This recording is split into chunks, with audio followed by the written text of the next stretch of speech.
Good morning. So I'm Julie Brown. I'm the literacy facilitator at Mountain View Supervisory Union, and I'm joined by Sherry Sousa, our wonderful superintendent.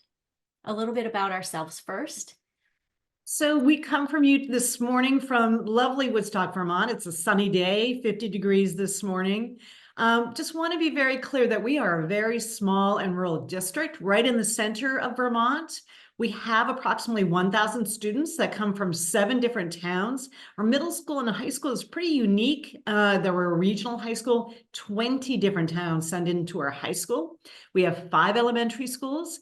Our middle school, high school combined is around 450 students. And so we have grades 7 through 12 and 1 building. So just to kind of, we're not very wealthy. Woodstock is known, but it's because of the range of towns sending, we are very rural and we are funded much like any other public school district. So hopefully similar to what you're experiencing. And our setting and our students may differ from yours, but we hope that you can take something from our story we're going to share today about interventions with older striving readers and add to your story and build on your work with your students. And why isn't it advancing? Oh, I guess I have to click. Okay, so if there's one thing we'd like you to bring to mind when you think about structured literacy interventions with young adults.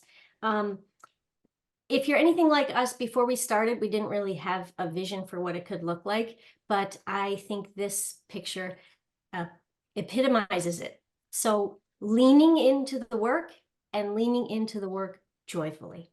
This is joyful work. It's incredibly powerful work. And let's not forget that the power and the agency and the dignity that comes from literacy. So today we're going to share with you a little bit about evidence-based practices and couching this intervention within a multi-tiered system of support. And then we're going to dive deeper into what do we do with our most striving readers and spotlight for you our 2 focal points: providing effective interventions and intentionally building community connections. And then time for questioning and answering.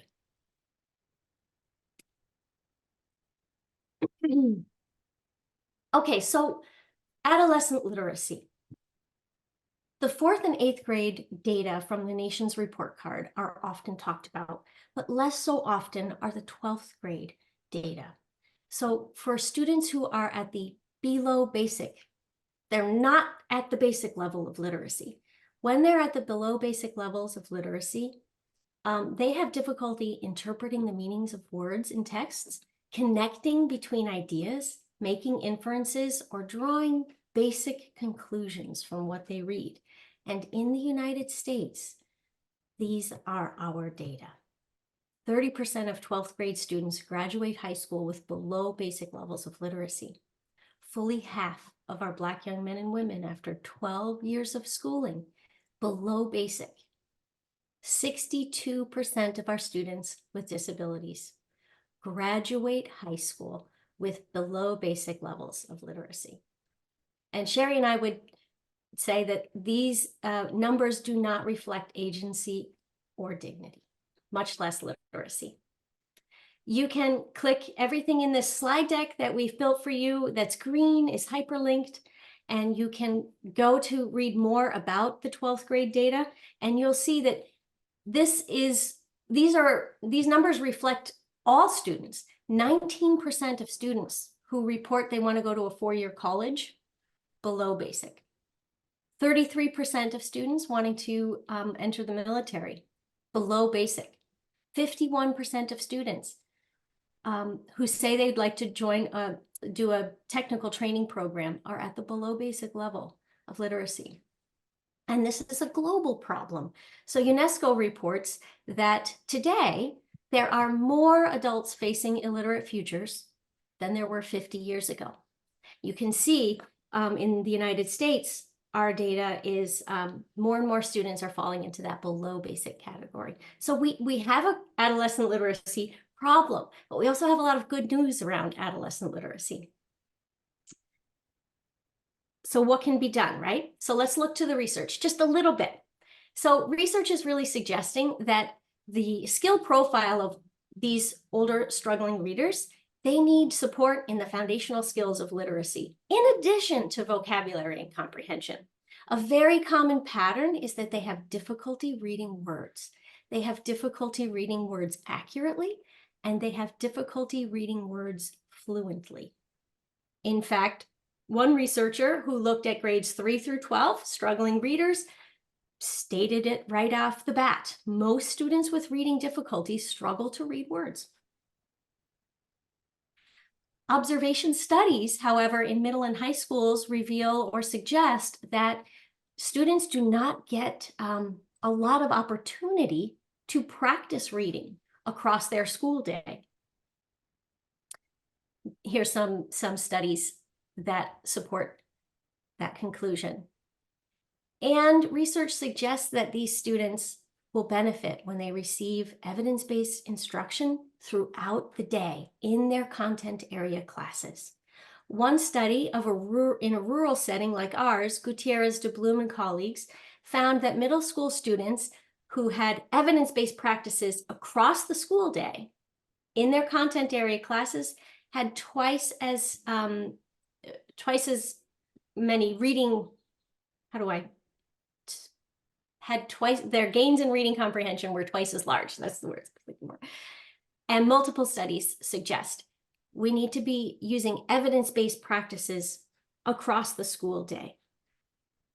And Anita Archer in the 2022 Patent Symposium has this wonderful webinar. I've linked it here for you. And she cuts through all of this and just gets to the essence of what can be done.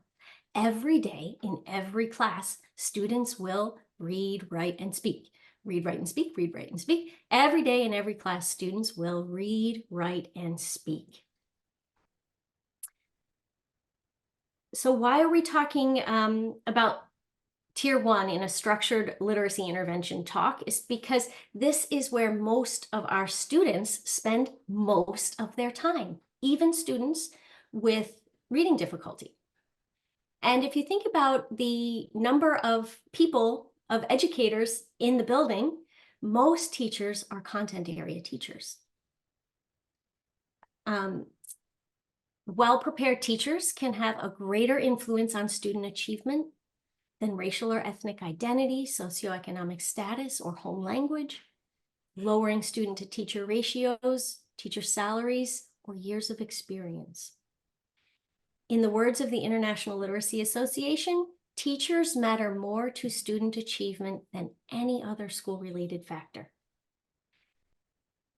And Sharon Vaughn reminds us that, yes, reading interventions like we're going to talk with you about with you today are always going to be necessary, but they will also always be inadequate unless students receive evidence-based instruction across their school day. And not only that, it's the law. Every Student Succeed Act of 2015 requires schools to provide students with tiered systems of support grounded in evidence-based practices. So you may be asking, what are these evidence-based practices? Well, we have 3 fabulous IES practice guides that are wonderful places to start around reading, writing, and reading interventions.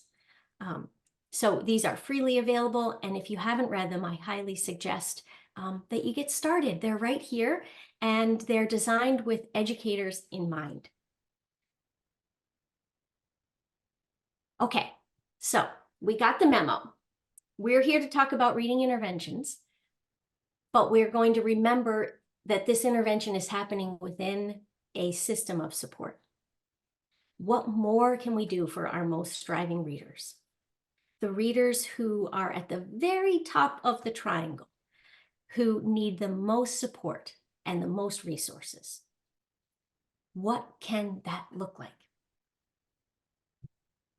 And Sherry's going to share what it looked like at our school and some decisions that she and her team made to start a new program at our high school. Thank you, Julie. So I began in this district 30 years ago. I've aged really well. I believe being with secondary students You don't get wrinkles, you just get a little stress. And so when we began working with students as a special education teacher, absolutely, my students were students with emotional disabilities, and I will say it many times in middle school and high school, better be the troubled child than the stupid child. And so many of my students who were coming back to my classroom were coming back because they could not access the content, they could not be productive members of their community, so better to hide in my special education resource room than to fail in front of their peers. And so changing positions from special educator to special ed coordinator in that building, we tried every model that we knew of. We had a resource room where we were supporting students based on their specific reading needs and learning needs. We pushed into classrooms. We pulled out classrooms. We monitored our data. Everything we tried did not work. We looked at the National Council on Reading. We read that text as an entire special education team across the district. We identified that we were not addressing those pillars of literacy. We agreed and went to our school board and said, here's what we know what we need to do as special educators to improve literacy. And I will say it's very critical. We knew that we had to change our practices as special educators. It was about the students. It was not about us and the kind of room we wanted to have. And so that's when we began to look at, we wanted systematic, explicit, and sequential instruction. We knew that we needed to create a cohort of students who had similar learning and cognitive profiles who could work on this model together. I will tell you that, and now as superintendent, I've attended 29 graduations at my high school. In the beginning, the number of students walking across that stage as I sat there at graduation and knew that they were functionally illiterate, even after spending 12, 13 years in my district, that could not continue.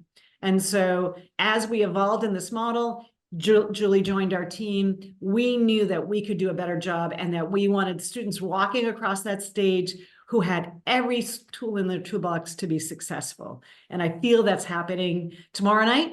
When we graduate, I feel really good about those students who are walking across that stage. Amazing. I love your that's it story of students walking across the stage and just deciding what is it going to take. And that moment of conviction that we are going to solve this problem. What will it take? Let's not give up.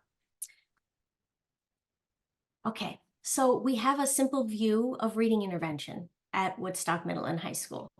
And I would say that it is providing effective interventions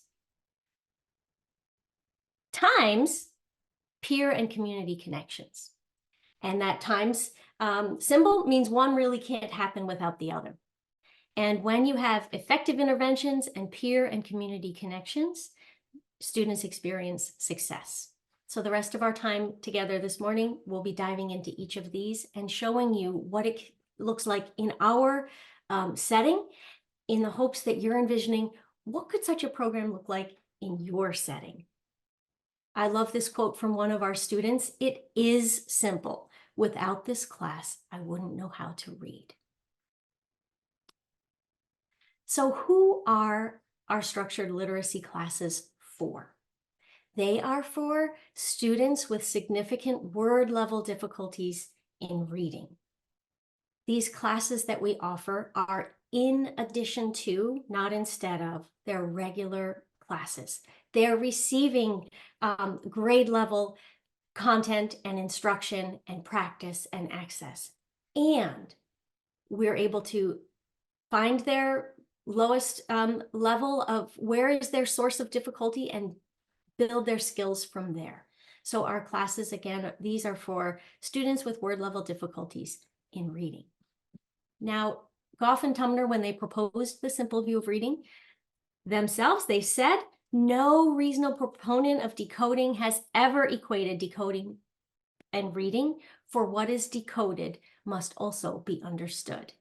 And I'll share with you some of our reading comprehension results at the end here, or as we get in. But you can't read for meaning if you can't read the words. So again, these classes are for students with word level difficulties with reading. So we're going to sort of look at what do different researchers say and then share with you how we've translated that into our public high school. So Louisa Motes, the majority of middle and high school students can make significant improvement if intensive, appropriate instruction is provided over several years. Sherry and I have spoke with many school districts who've said something like, we tried that for a semester and it didn't work. Right? So we teach, what is that appropriate intensive instruction is structured literacy. We teach explicitly, systematically, and diagnostically the foundations of language and literacy. We like to follow a speech to print, print to speech, back and forth. We follow the tenets of explicit instruction.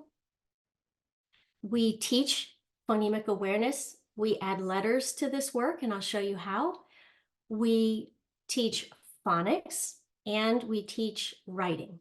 These are our resources that we are currently using. It's not an endorsement, but people are interested, well, what resources do you use? There may be better ones out there. These are the key resources that we are using in our program and adapting for our students' needs. When and where do structured literacy classes meet? Our classes are full 55-minute credit-bearing mixed grade blocks. Okay, there's a lot in there. 4 to 6 students typically. Right when it's hard to adjust schedules in high school, at the end of every school year, we look at our students, we look at their needs, and we spend a lot of time grouping them based on what they're ready to learn, not their grade level. You can celebrate achievement together in a group when you're all learning the same things.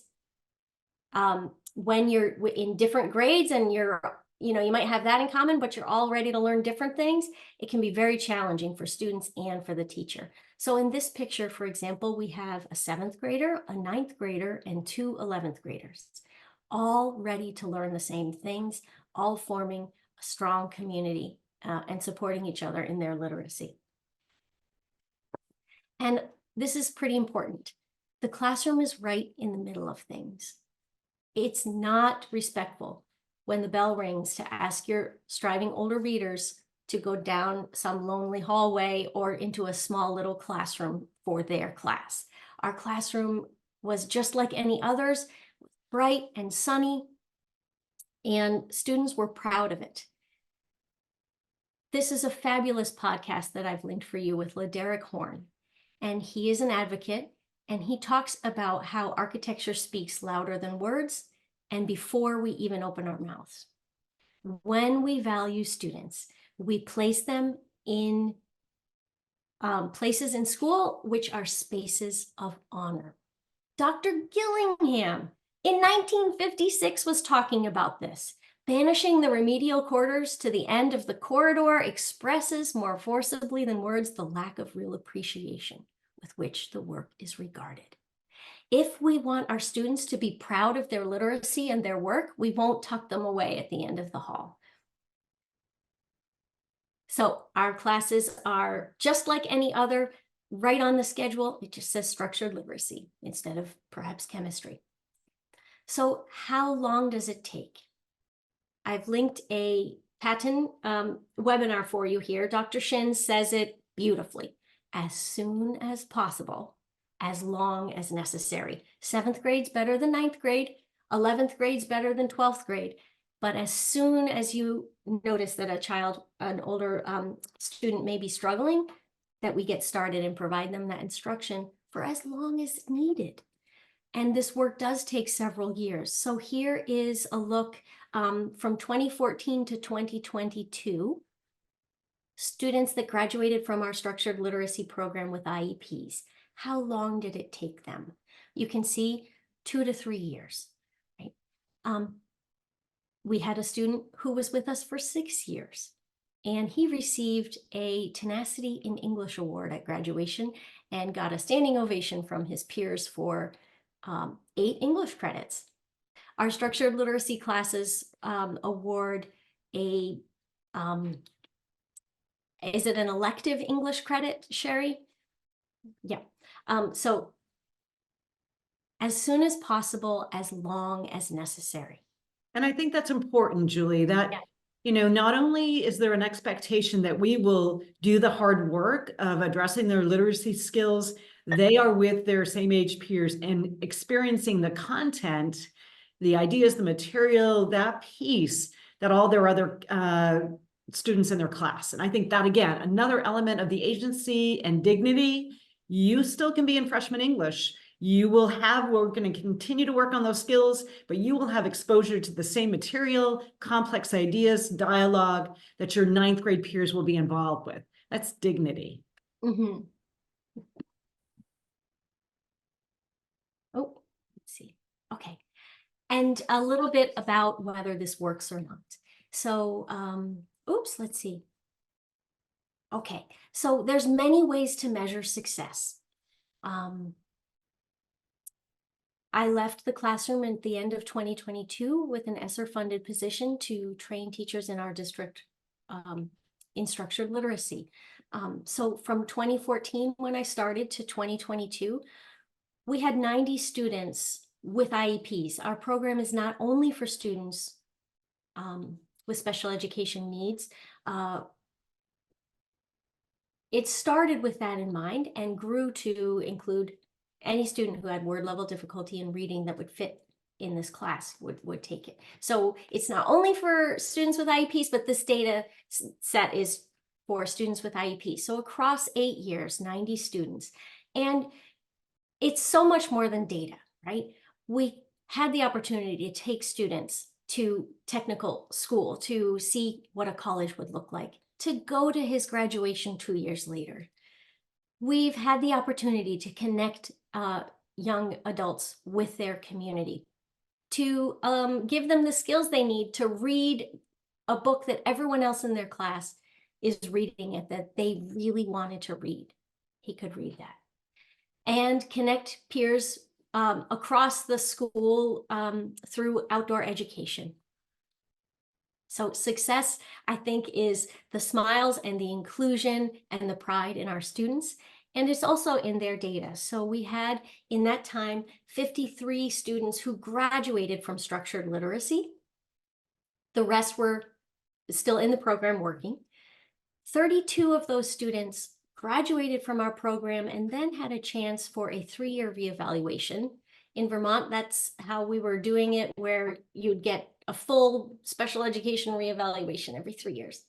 So if they finished and then had a chance, 90% of our students did not qualify for a specific learning disability in reading.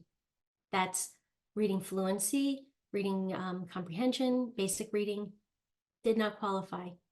And 65% of our reevaluated graduates exited special education altogether. In the same time period in Vermont, for students ages 14 and above, 3 to 6% of students graduated from special education. So there's many ways to measure success, and I think it's in the smiles of our students, but it's also reflected in our data. A little bit more about data, and then we'll dive into our actual classroom. You may be wondering, okay, so what does this look like? So reading comprehension is always the goal. We have a STAR reading assessment in our district. We administer it 3 times a year. It's a measure of reading comprehension.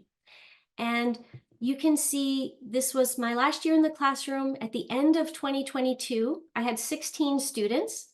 It was my smallest class ever because the year before, we graduated our largest group ever. 11 students graduated from structured literacy, meaning they could access their content area classes independently.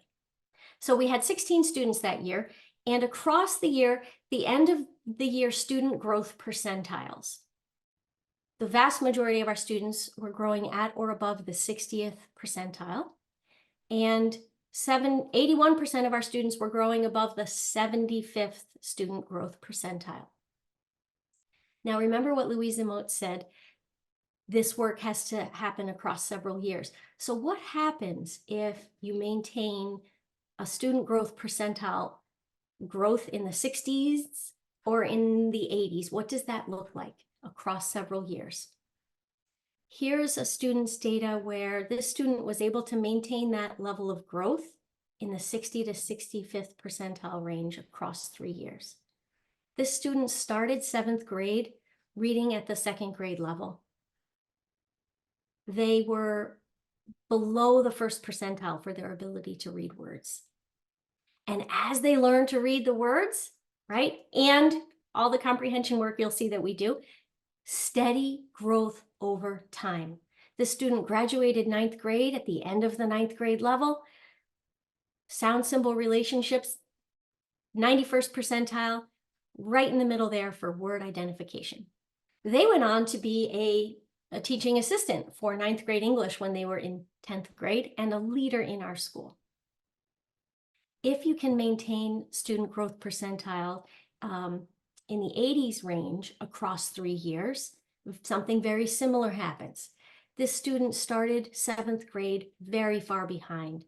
1st percentile for sound symbol relationships, 3rd percentile for word identification. This student ended 9th grade reading at the 11th grade level. Sound symbol relationships, 58th percentile. Word ID, 87th percentile. This student left 9th grade and went right into AP history and did quite well. So steady growth over time. We worked at their level of difficulty, which was word level difficulty. We helped them crack that code and built from there. And these are the results we were able to see with our students. So our focal points, right? When we started, we said we had 2 focal points, effective instruction and community connections. So what does effective instruction look like in our program? Well, Linnea Airy in this article tells us that the road to automatic word reading is not short. And I've linked it here for you. It's a fabulous article. No matter how old a student is, they need these skills to emerge as fluent, accurate, comprehending readers. In this same article, Linnea Airy says that embedded mnemonics or embedded pictures with vowel sounds might be a good idea, but those don't belong in a secondary classroom. So I don't know about you all. I have never seen a small group phonics lesson for teenagers aside from my own. And I think that's the main thing we want to share with you today is what it looks like so you can add your knowledge and your expertise with your students and make it something even better. Okay, so how do we teach phonemic awareness, sound symbol knowledge, spelling and decoding, and fluency and comprehension with connected texts with teenagers? What can that look like? Do we have a vision? Predictability predicts ability. So I've linked here for you our lesson plan, and this will take you to a website where I've spelled out every part of our program, from our syllabi to our instructional routines at each step of our lesson plan.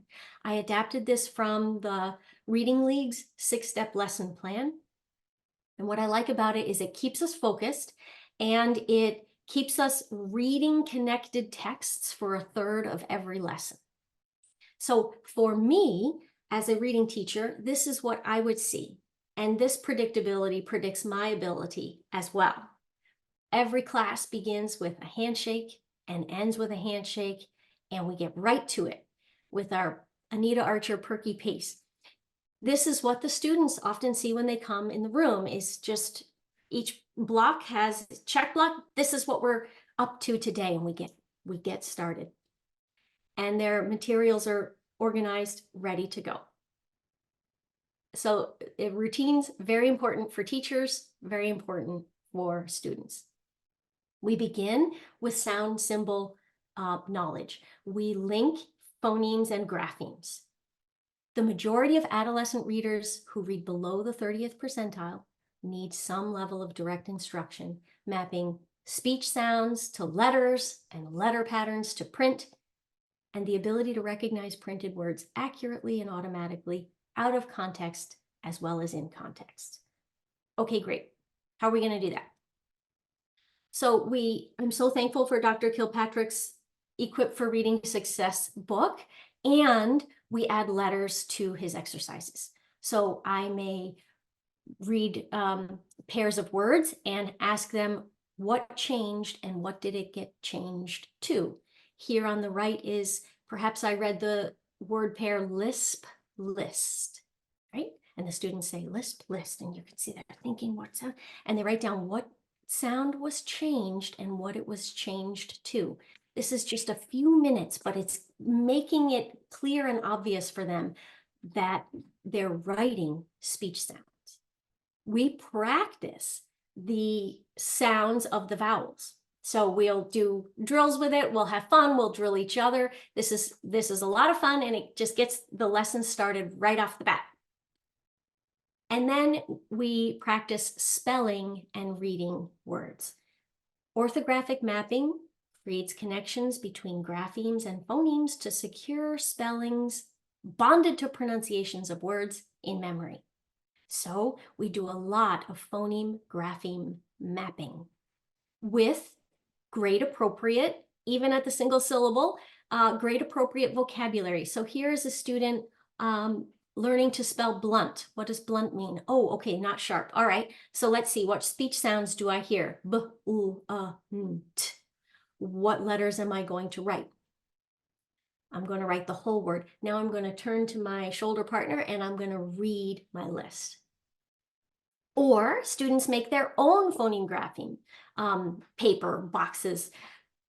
Distinctive, distinctive. Let me make a little parking spot for every sound that I hear. Now, what letters am I going to write? Then I'm going to write the whole word. Then I'm going to read the whole word. We look for patterns in print. We play a lot of games. So here's, we were learning about the E sound for I, aviator, deviate, and the I sound for Y. These are age-appropriate vocabulary words. I may call out the definition. They have their bingo cards, and we're off and running. I like to send postcards home as rewards. Age-appropriate, we can do this work. And perfected practice over time makes perfect and permanent. Every day we're doing a dictation. So it can look different. Sometimes students are up at the board being silly, having fun with each other, doing their dictations. And sometimes they're at their desks writing on paper. And I've linked this sheet for you as well. So in this dictation page, students were learning the different ways to spell and read the J sound. So sometimes I'm going to need to use DGE. Sometimes I'm going to spell that word with GE. So they'll ask, okay, what's the sorting pattern today, Ms. Brown? Okay, so DGE, or are we going to spell the sound with GE? And then I will say the word, and they have to decide which column it goes into. Do I spell that with a GE or a DGE? So every day we're doing a dictation page, and it's a lot of fun, as you can see here on the right. And then we do a lot of fluency work. A third of every lesson is reading out loud. So we want to read texts that are connected to the phonics concept and to the yearly theme and topics, which we'll get to next. So we want to give them the opportunity to read these words in connected texts without guessing, which can be incredibly challenging. For some students, it's our #1 difficulty, is predicting what the word is going to say rather than slowing down and reading it. And this is vulnerable work too. So imagine being a 14-year-old state-level champion in an individual sport. Brave enough to read out loud, but needing to do it from under a camping cushion. This student grew in his confidence and started leaving notes for his peers on the board. Hey, can you guys read this word? He was so proud that that's a tricky one to read, and he figured it out. Students give and receive feedback on their reading fluency using the Rosinski's fluency, multidimensional fluency rubric to each other, and receive feedback from each other on their fluency. So we're focusing on accuracy, phrasing, expression, conversational pace. Students read with community members and write with community members. And we dive deeply into topics. We've heard a lot about text sets in this fabulous patent literacy symposium. Students began the year at the first percentile, first, second grade, ending the year reading authentic texts from National Geographic on Chernobyl. The more they're reading about pico curries, right? They can read that word in other texts, and we build up. So you want to dive deeply into topics. And we want our students to be able to tell us, first, foremost, and forever, the foundation for my fluency is my accuracy. Sherry, did I leave anything out before we move on to our second focal point around our instruction, or is there any point that I should have made that didn't? Thank you, Julie. I think that, and when I saw a couple of comments, people often say, well, high school students won't do this work. They'll storm out of the class and I can't see my students doing that work. Our students are no different than your students. When they have a compassionate teacher, as Julie is, when she meets them at the door, welcoming them, when she takes the burden away from them, this is not your fault. This is the brain that you were born with. These are the kinds of instructional practices you have not had the opportunity to utilize. The most resistant student walks into the fold. And Julie and I had, her first year was challenging. There were a lot of tears, but once the students realized that Julie was on their side, reading specialist or not, once that relationship, that safety net was put in place that we can do this together and we're a team, that's when we saw the change. And so while it might seem like, well, this is very basic work, students are going to reject it. Every student wants to be able to learn. As they see their success, they totally commit to this process and are willing and want to be involved in it for multiple years. We never have a student who says, I don't want to come back to this class. More often they say, oh, I graduated? That means I can't have Mrs. Brown or Mr. Stunts any longer. That's more often than what happens. So it may seem very elemental, very basic. Our students want to read. This is the process that makes it happen. Even the most hardened student who's pushing us away, I've never met a teenager who didn't want to read and write well. Never. So it's a very delicate thing to go back to A-apple-a, right? That's not going to happen without community connections. That's our simple view of reading interventions. Effective interventions, yes, but that's not going to happen without community connections. So researchers will tell us to middle and high school student, peer relationships, peer group status, identity as an individual, concerns about the future are all important. A struggling reader is equally, if not more, in need of school experiences that promote self-respect, competence, self-reliance, social integration, and peer collaboration. How is a reading teacher supposed to do all that, right? Well, there's a lovely report, Educating the Whole Child, Darling Hammond and Cook Harvey. And I've linked it here for you. And they sum it up. Human relationships are the essential ingredient that catalyzes healthy development and learning. So while one reading intervention cannot do all these things, positive school climate, productive instructional strategies, social emotional development, individual supports, all these things are so important. And human relationships. Relationships are the key. So we intentionally focus on relationships with our adolescent readers. And we start with between peers. So here on the left is a group of students welcoming in a structured literacy graduate. They put questions they may have into a basket. Hey, in a few days, we're going to have so-and-so come visit us. They graduated from this program and are on their way to college. What questions do you have for them? The questions young adults ask of each other are so heartwarming. What are you most proud of? What advice would you have given yourself in middle school? Right? What did you do when it got hard or you were picked on? How did you keep going? This is hard work.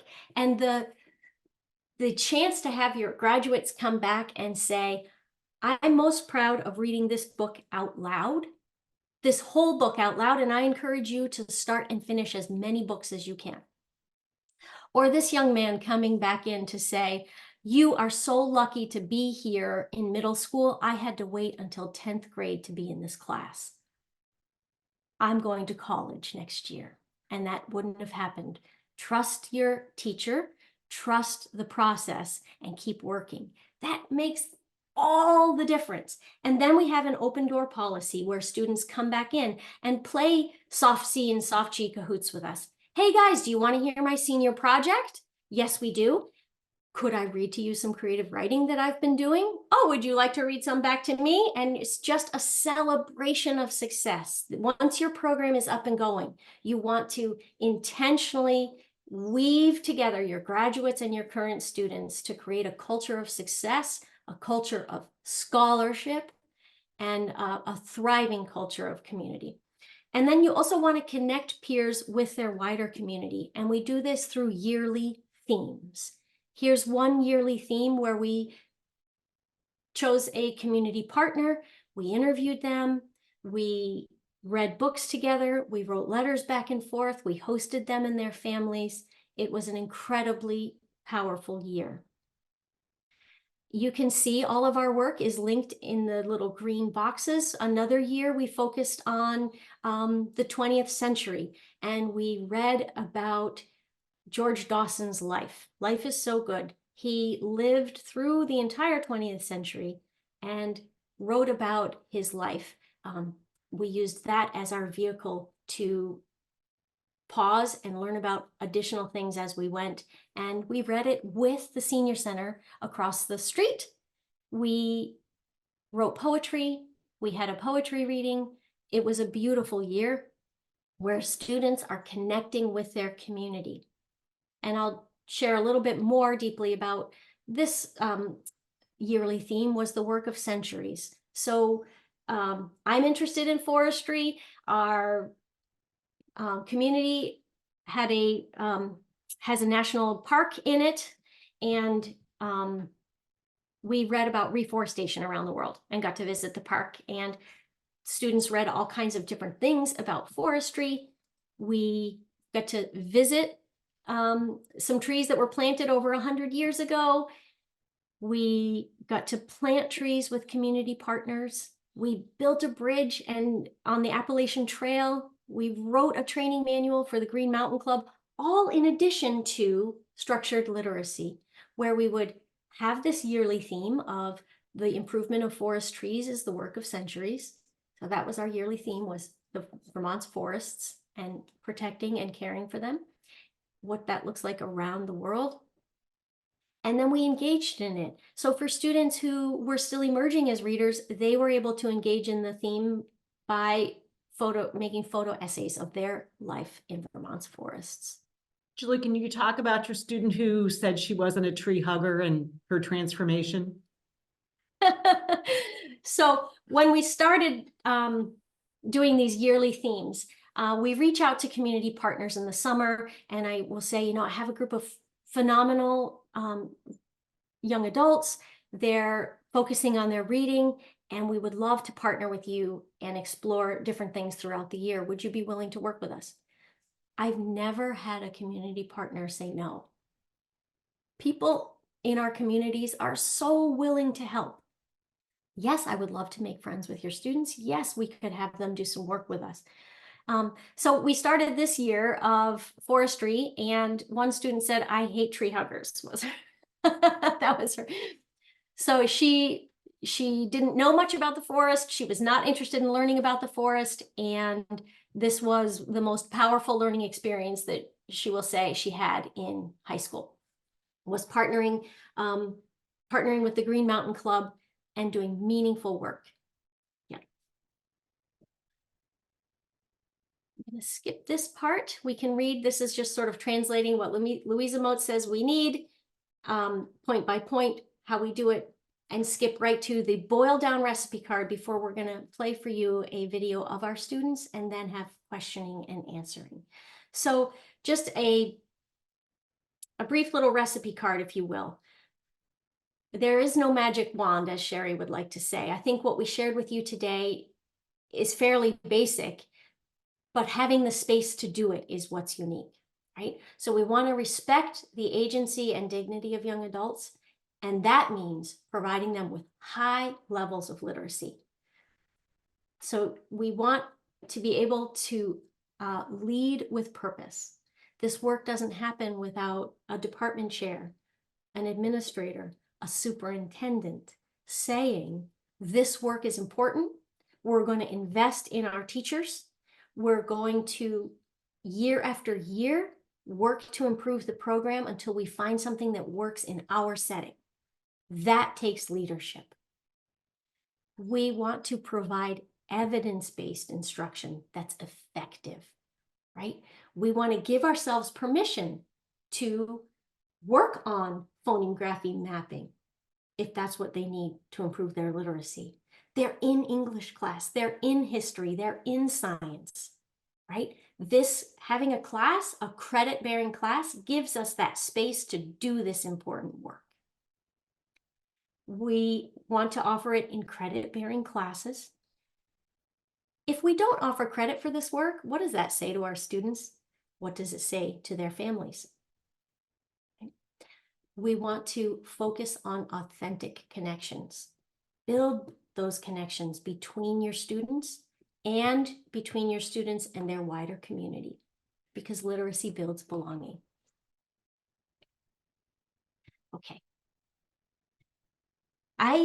You'll have to turn your volumes up on your computer to hear this. I'm sorry that the volume is a little bit low. I have subtitles, just turn it up. I asked some students to make a recording. They're reading reflections from a dozen students. I asked my students, okay, what does structured literacy mean to you? What would you say if you had the chance to speak to a room full of educators about structured literacy? And if they're interested in exploring it, what encouragement would you have for them? So this is our structured literacy students speaking to you, and 4 of them are doing the reading. We had a lot of fun. We were all ready, and then of course, as soon as I hit record, they got very serious and nervous. But they didn't want to re-record. They wanted to send it. This is us, Miss Brown. Just play it. So here we go. This is a little 3-minute video, and they are speaking directly to you. Volume up. Woodstock High School structured literacy graduates have shared reflections on what evidence-based instruction has meant to them. These are their voices.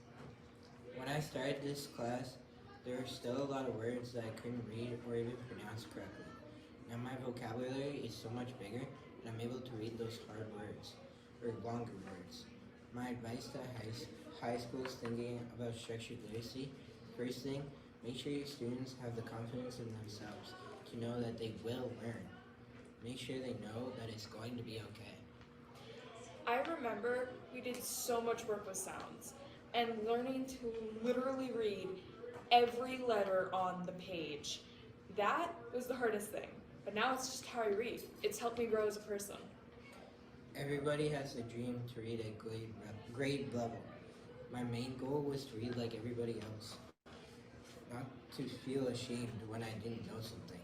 My biggest accomplishment, the one I'm most proud of as a student, was graduating from literacy class and no longer needing an IEP. My advice, make sure you don't blame your high schoolers. It's not their fault. Reading is a basic skill that everyone needs, and you've just got to find a way to teach them. It's the biggest turn in my life. Was it able to read easier? I'm going into AP classes. That was not even possible without this class, and the hard work we've put in together and with my literacy friends. I would say to anyone thinking about teaching reading to teenagers, that it takes time and it's a slow process, but by the end, the goal is there, and it's amazing, unbelievable. Always remember, your students can learn. It's simple.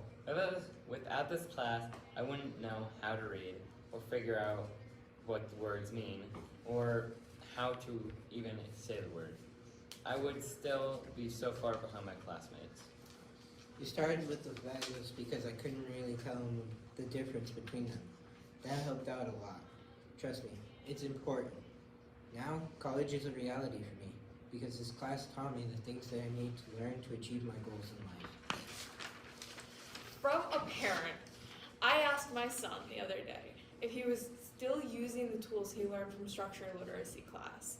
His reply, "Dad, that's how I read everything." Fortunately, I wasn't in the same room as him.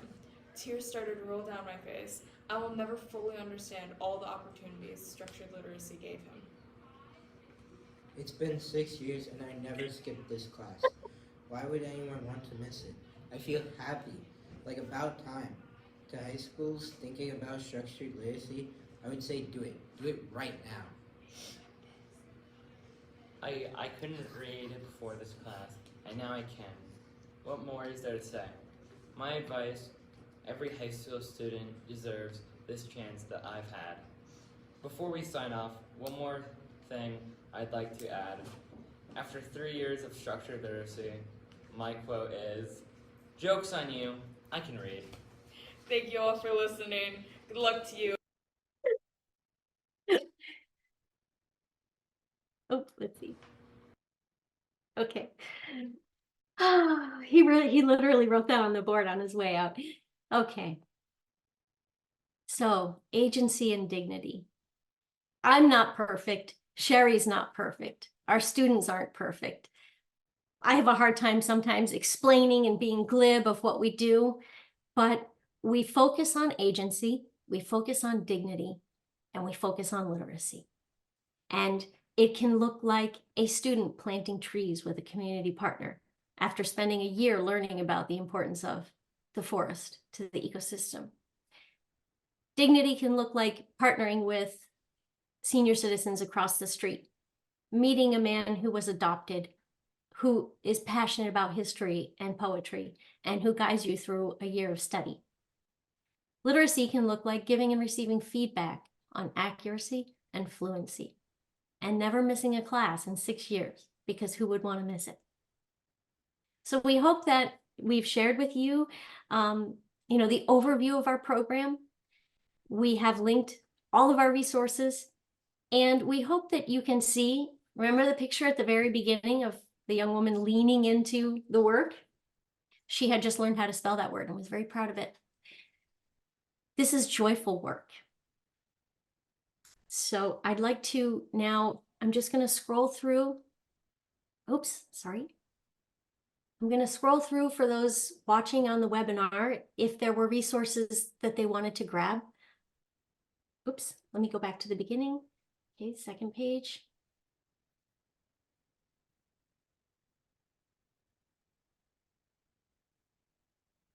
Okay.